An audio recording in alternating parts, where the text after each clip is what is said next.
Hi guys, Nancy here from Gosh Cakes. In today's tutorial I'm going to be teaching you how to make chocolate paste, also known as chocolate clay, modeling chocolate, plastic chocolate. It is a medium that once you start working with, you are not going to want to be working in your sugar art without. It's a very simple process to make, which I'm going to step you through. For those of you that know me, you know I make my own chocolate paste. I always have. And I use it in just about all of my mediums and techniques that I work with. From making a modeling paste, doing a flour paste, doing 3D cake covers. The list and uses for it is endless. Right guys, let's get started. Right, so today we're just going to make a single batch of the recipe. It will be in the description below. We've got 500 grams of chocolate, compound chocolate, 250 grams of liquid glucose and 5 mils of water. As a norm, I usually take this recipe to 4 times the size. And just some advice, try and not go bigger than that. It becomes quite challenging when you're trying to combine 2 kilograms of chocolate with the glucose. Right, so having said all that, let's get started. Right, so step 1. We're going to melt the chocolate down until it's in a nice liquid state, so there's no lumps in it and it's all nice and completely melted. I'm always about using the least amount of time as possible, so I'm going to do this in the micro, melting it down in 30-second intervals, and it's a lot faster than melting it down over a double boiler. Okay, once it's basically melted in the micro, pour it into your bowl over the double boiler. And just keep stirring it down until it is nice and liquid and lump free. Okay, so a double boiler just on a nice slow bubble and making sure it's nice and liquidy and lump free. Once you've got it down to your lump free state and it's nice and liquidy, you can remove it off the heat. Just watch that your double boiler is not boiling and it's just on a simmer, so that you don't have steam forcing its way out from the side of the double boiler and having steam landing inside the chocolate. Okay. Once you're at this point and it's nice and liquidy, you can comfortably remove it off the heat and just put it to one side while we get step 2 prepped and ready. Okay, once it's nice and liquidy, you can take it off the double boiler and just put it to one side so the chocolate is not too hot. Right, for step 2, just put a teaspoonful of water into the glucose. This is going to help to seize the chocolate when we add it to the chocolate, and it's also going to make the glucose nice and soft. It's sort of like a corn syrup sort of consistency. I'm going to pop this into the micro for about a minute or so until it's bubbling. Your micro's power is going to dictate how long it will be, but if you watch until it's bubbling, that's when you want to take it out. Right, once it's bubbling, stir the glucose and the water together until it's nice and well combined and you've got a much runnier consistency. Right, for step 3, you can put your chocolate back onto your double boiler, turn your heat up, and now pour your glucose and water mixture into it.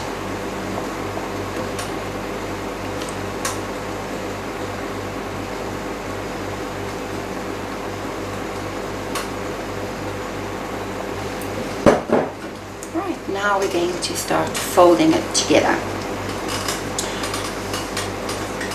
Keep folding from the inside out, ensuring that you combine all the chocolate and the glucose together. Just keep folding and folding and folding, making sure you incorporate everything.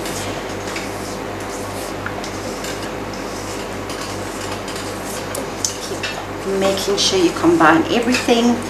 Keep going through the middle, from your inside to your outsides.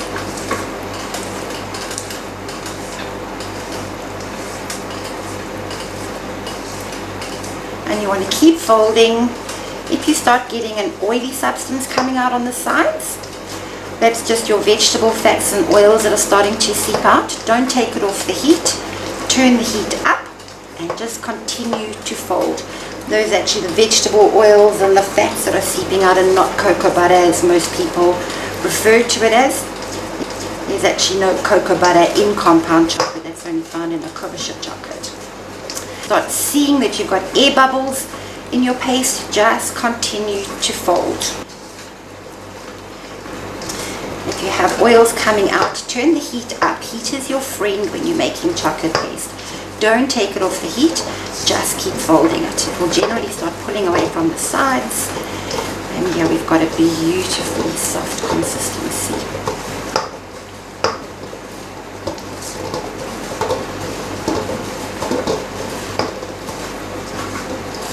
Right, once you've got this gorgeous silky smooth consistency, you can take it off the heat and just wipe down the bottom of the bowl so that you don't end up dropping water droplets into your paste when you pour it into the container.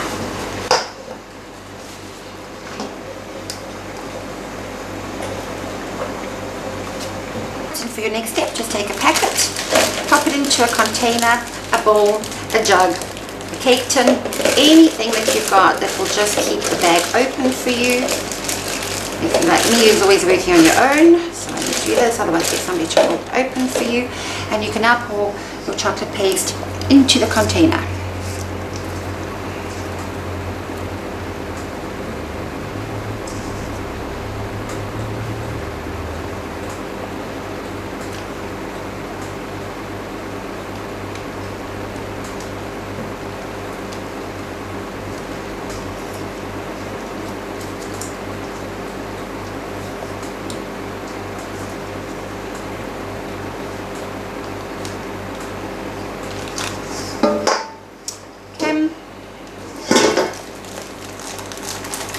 Loosen your packet off your container.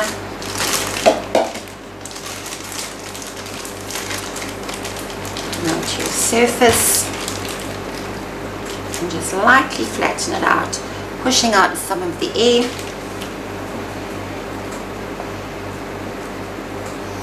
That would be in the packet.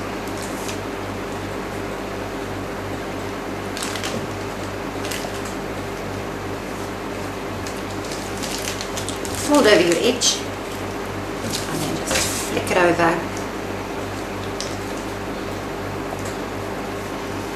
and all done.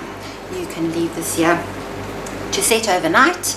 Don't agitate it, leave it as is. If you need to move it off the surface that you're working on, maybe do this into a baking tray and you can then just move it out the way. You want to not agitate this until it is set properly, and that's generally a good overnight.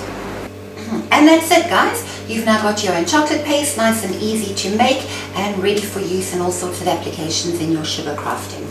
The recipe that I've worked with is going to give you a medium firm consistency. Okay.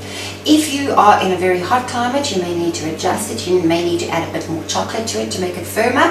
And if you're in a very cold area, you may need to reduce some of the chocolate just to make it slightly softer and more flexible and pliable for you to work with.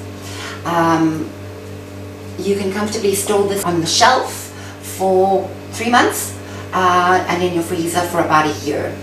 Just keep it well sealed and airtight, much like you would do for fondant. Right, thanks for watching, guys. I hope you enjoyed, and I will see you on the next one. Bye.